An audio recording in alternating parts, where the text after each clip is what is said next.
Pixar is one of the most successful animation studios of all time, creating some of the best animated movies ever, like Ratatouille, Coco, and Cars 2.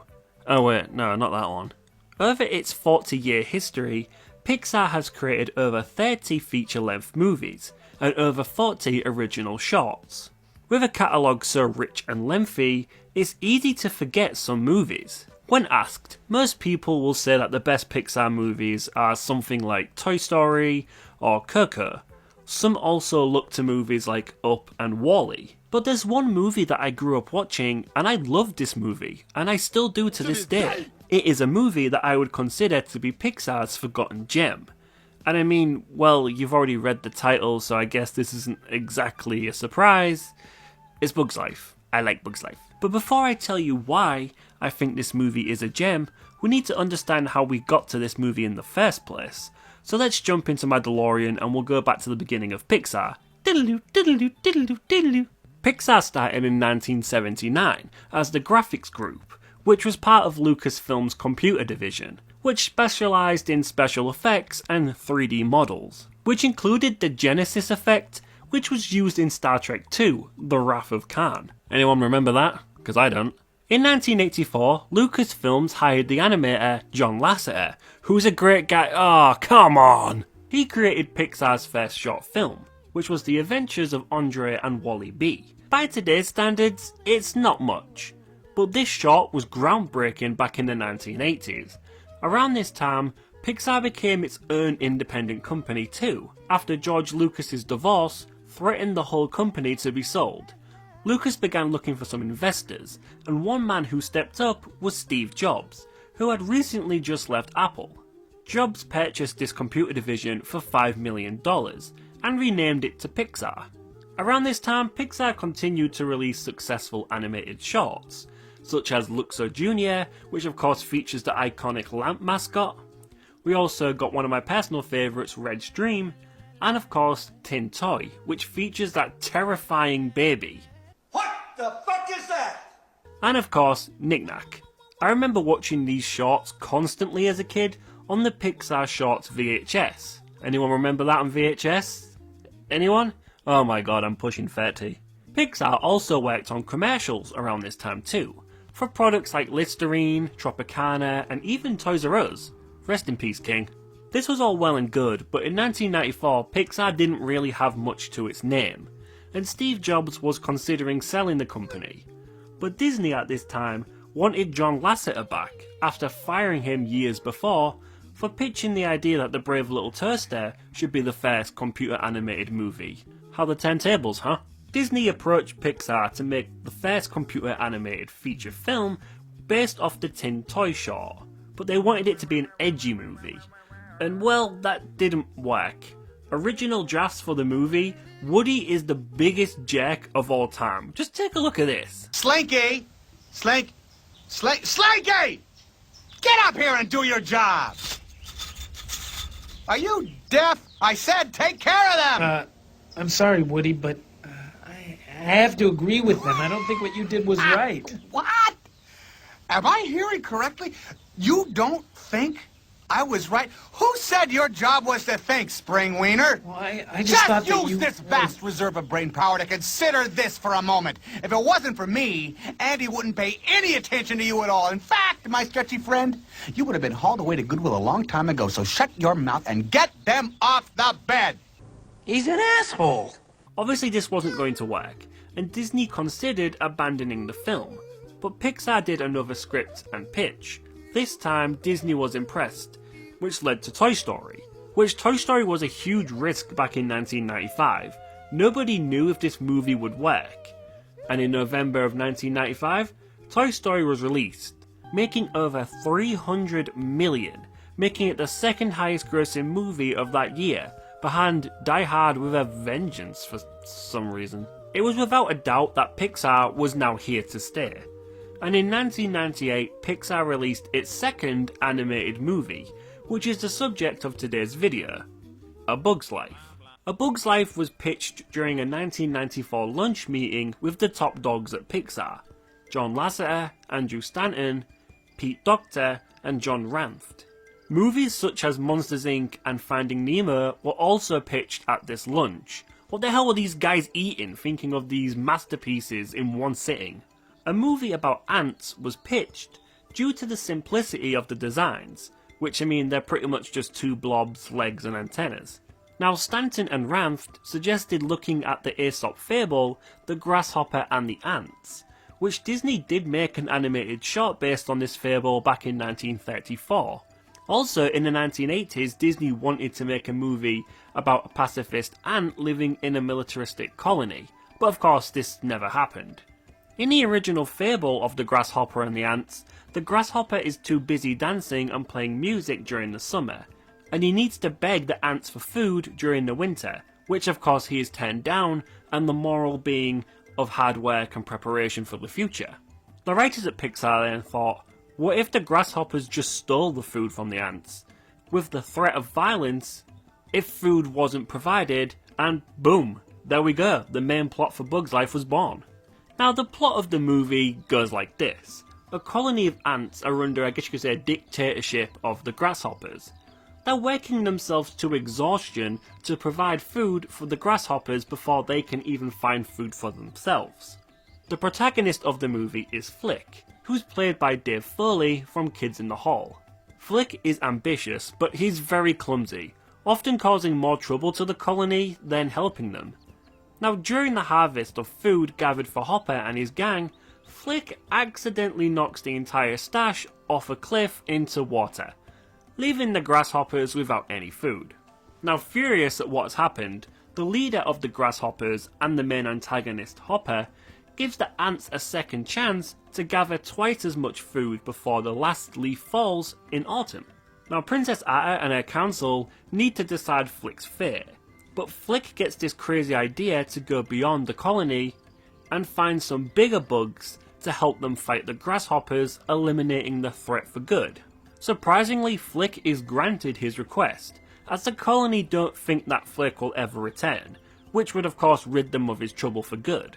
On his journey, Flick finds a bunch of circus bugs, and he believes that they are strong and tough enough to fight Hopper and the gang. Flick realises that they aren't warriors, but they're just a bunch of circus bugs, but he is terrified that the colony find out. Before they try and leave, the gang then rescue Dot from a bird attack. The circus bugs then love the admiration and applause that they get, and they decide to go along with the warrior story.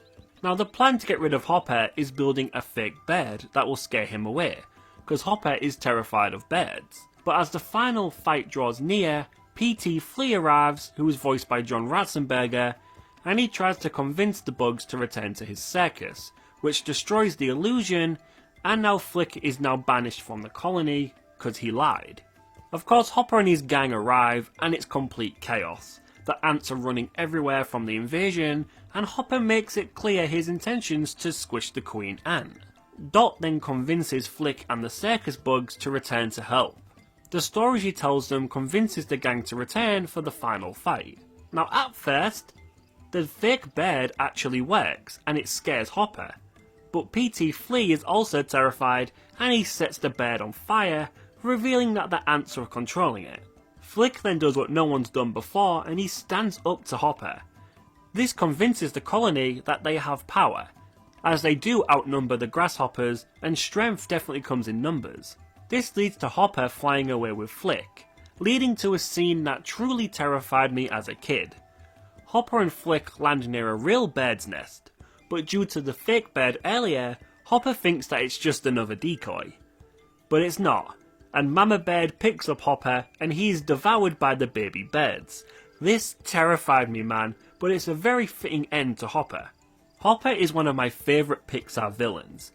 Unlike Lotso or Syndrome, who have a key moment in their arc that makes them the way that they are, like being replaced or rejected, Hopper is just pure evil. He rarely ever shows any other side to his personality. He is always angry, and he always has that desire to be on top, constantly. One of the most interesting things about Hopper is he is aware of the power bestowed in the ant colony, but he convinces the rest of the grasshoppers that as long as they can keep the ants scared, they will remain in control. The movie is very on the pulse of our society. The ants fear change, despite them knowing how unfair their way of life is, and any idea of change is immediately rejected, as it goes against the usual status quo.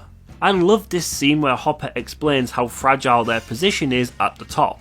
He knows that the grasshoppers are outnumbered 100 to 1, but fear is his secret weapon. Now, as of 2025, I no longer pay any attention whatsoever to the news. It was affecting my mental health pretty bad, and this decision to be blissfully unaware of the news has made me realise how much fear-mongering exists. Other relatives in my family have been discussing war, illness, corruption, and they're genuinely scared about their future. And how much of this stuff actually happens? Well, none really. My life has not changed one bit in the past year. Don't let these people scare you like Hopper does to the colony. If we are scared, we are controlled, and Bug's Life encapsulates this perfectly. The idea to do such a deep topic about our very existence is insanely bold by Pixar. It looks like a movie about bugs for children, but for adults it really makes you think about our very existence. Turn off the news and put on some music, man. Now, in the movie The Lion King, it's pretty much based on Hamlet, and A Bug's Life is very much inspired by Akira Kurosawa's Seventh Samurai, a cinema classic, where an old veteran samurai must gather 6 other samurais to protect his village from the invading bandits. The overall plotline is pretty close in comparison. John Lasseter also wanted the movie to feel like an epic in the style of Lawrence of Arabia, which, I mean, yeah, I guess you need goals, like, okay. Lawrence of Arabia, but with ants? A Bug's Life was released in 1998, which was the same time as DreamWorks released the movie Ants, which is interesting how both movies were in production at the same time, especially due to the rivalry between Michael Eisner of Disney and Jeffrey Katzenberg, who had left Disney back in 1994 and founded DreamWorks, which during production, a controversial public feud erupted between Steve Jobs and John Lasseter with Jeffrey Katzenberg, due to the parallel production of both A Bug's Life and Ants, which was probably worsened due to Bug's Life doubling Ants' numbers in the box office earnings. The movie has one hell of a cast too. Like I mentioned earlier, Flick was played by Dave Foley. We also got other actors like Julia Louis-Dreyfus as Princess Ada, Dennis Leary as Francis, who also voiced Diego too in Ice Age, and Kevin Spacey taking on the role of Hopper. Other cast members include Richard Kind, Bonnie Hunt, and of course, John Ratzenberger, Pixar's king of voice actors. Now, A Bug's Life was a more difficult production than the previous movie, Toy Story, as Pixar's computers ran pretty damn slow due to the models that were used in the movie. John Lasseter wanted to see the world through the eyes of a bug, so he created the Bug Cam, which was a small camera on Lego wheels that would be pulled through the grass and the garden terrain to create the world we see in the movie. The crew also took inspiration from the documentary Microcosmos, which focused on interactions between insects. The film was difficult as it required the animators and crew to adapt to the new demands that this movie provided, demands that weren't an issue in Toy Story. One of the problems was the crowd of ants, as the movie features more than 400 shots of the colony. Sometimes they had as many as 800, and realistically the animators couldn't animate every single individual ant. But also, they didn't want to keep some of them static, as it just ruined the illusion, and it made them look completely lifeless. Now, one of the film's supervising technical directors, Bill Reeves, became the supervisor of the development of software for autonomous ants. Jesus Christ, that was so hard to say.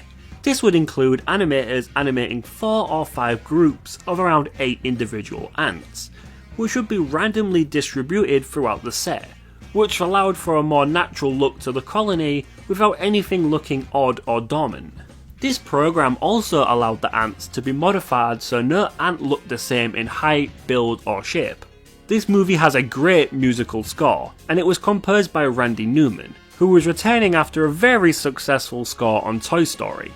Randy also composed one of my favourite Pixar songs too, Time of Your Life. Was a bug, little bug, hardly there, dee dee dee dee dee dee doo doo doo doo doo doo, how it felt during...